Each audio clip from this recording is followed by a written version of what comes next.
modal 50.000 kita sudah bisa punya pengakuan 1 tongkang, Mas. Ready and go, bos. Tidak ada kawan yang sejati dan tidak ada musuh yang abadi. Itu prinsipnya.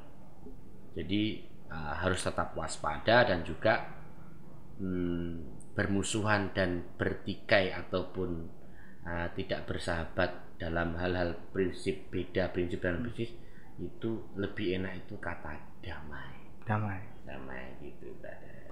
Tapi kalau untuk kedepannya buat anak-anak muda yang nonton ya, untuk kedepannya kalau mereka pengen berbisnis antara batu bara dan nikel, kira-kira disaraninnya brother kemana? Ya, kalau saya berargumen ya, atau berpendapat untuk para teman-teman anak muda, ya otomatis apapun tambangnya, basically di situ sudah menguasai yang tadi aku sampaikan, apa itu UJP, UOPK, peran serta orang-orang lapang lah, dan legalitasnya lah kayak gitu tuh.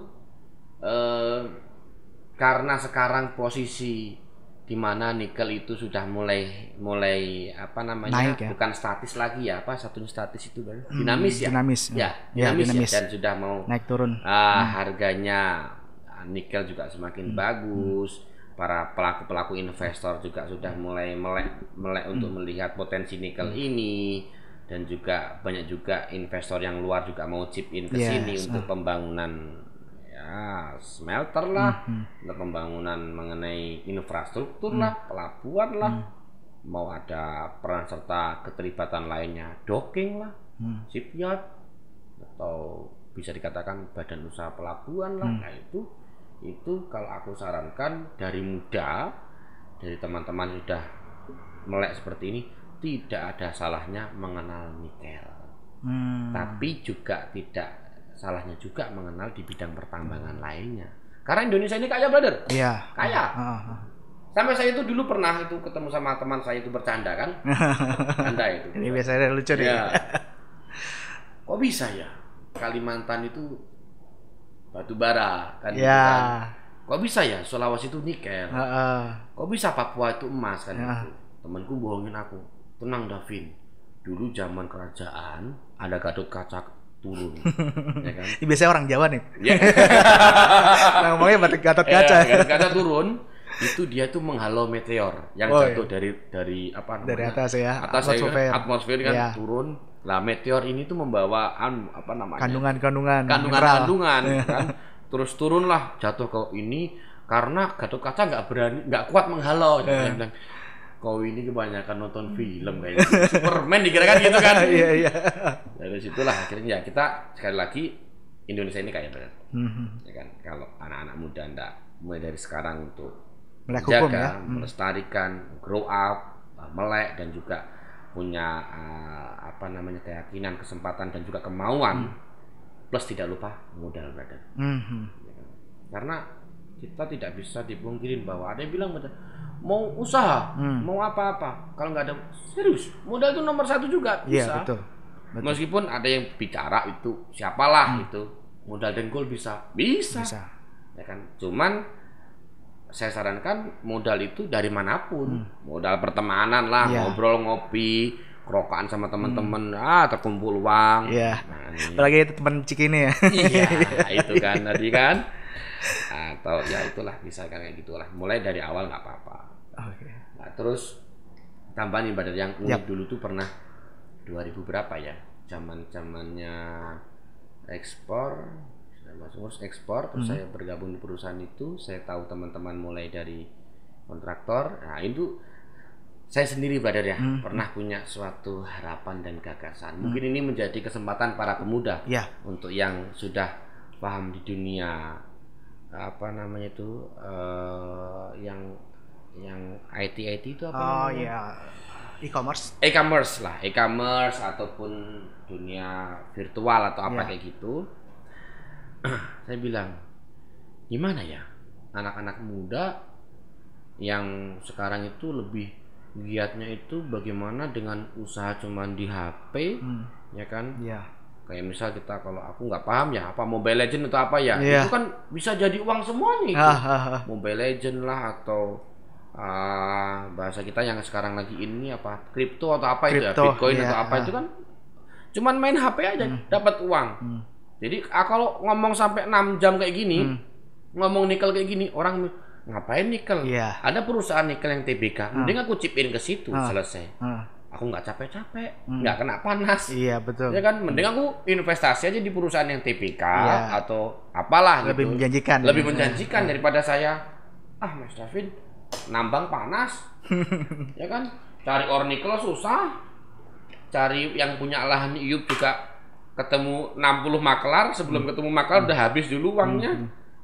Ya kan? Nah, itulah hal-hal seperti itu kadang menjadi hambatan atau mungkin ya kemajuan zaman, terus ini tidak diimbangi dengan kepekaan anak muda kan. Nah, ini saya dulu pernah punya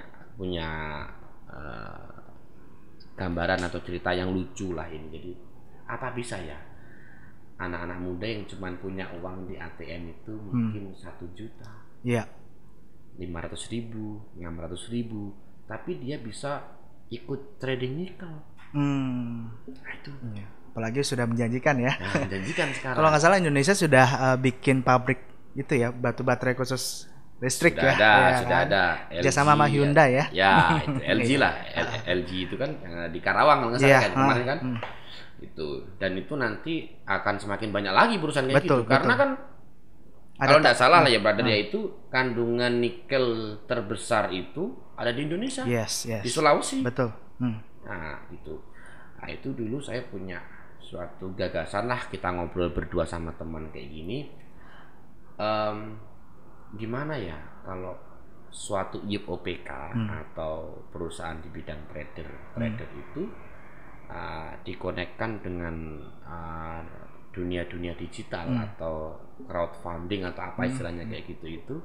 Jadi misal ada tongkang berlayar, ini terhitung 1 kargo kuartal, dilotkan menjadi lembar saham atau lembar mata uang yang ada di digital itu, lantas ini menjadi iup OPK online, bahasanya kayak gitu kan. Ini apa, bahasa mimpi lah, ini iup OPK online.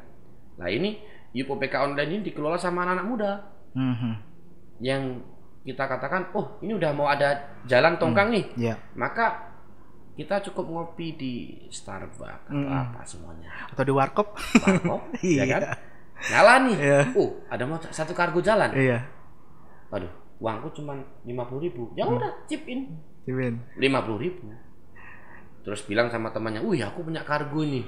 Meskipun kita nggak punya kargo sebesar itu, tapi dari sebesar itu kita punya 1 karung di dalam. Iya, betul. Itu. Nah, itu dulu pernah lah. Jadi nanti pesanku dari anak-anak muda, teruntuk untuk kawan-kawan yang tergabung di pergerakan atau advokasi ataupun asosiasi apalah yang bernaung di bidang pernikalan macam-macam itu. Dan juga untuk teman-teman khususnya di APMI, ya kan, itu nanti buat suatu kayak UPK ya online gitu ya, apa bisa kayak gitu tuh, ya itu lebih bagus brother. Kan biar anak-anak muda biar melek semuanya. Apalagi dengan modal 50.000 kecil-kecil kayak gitu, iya kan. Modal 50.000 kita sudah bisa punya pengakuan 1 tongkang, meskipun cuman 1 karung ya. Ya, meskipun dalam 1 tongkang 1 karung kan gitu brother kan. Nah, itu. Wah, luar biasa banget. Pandangan ya. Jadi mantep ya. Cukup. Dan ada lagi pesan terakhir? Untuk pesan-pesan saya untuk anak muda yang melihat podcast kita ini, untuk ini, jadi kalaupun toh nanti ada suatu kedepannya kemajuan Indonesia ini menjadi salah satu produk pembuatan baterai sendiri. Jadi pesan saya, tidak ada salahnya pada hari ini hari apa?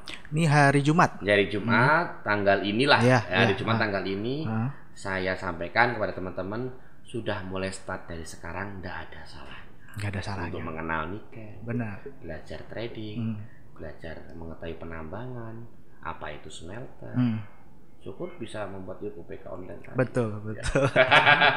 Untuk masalah yang lawyer,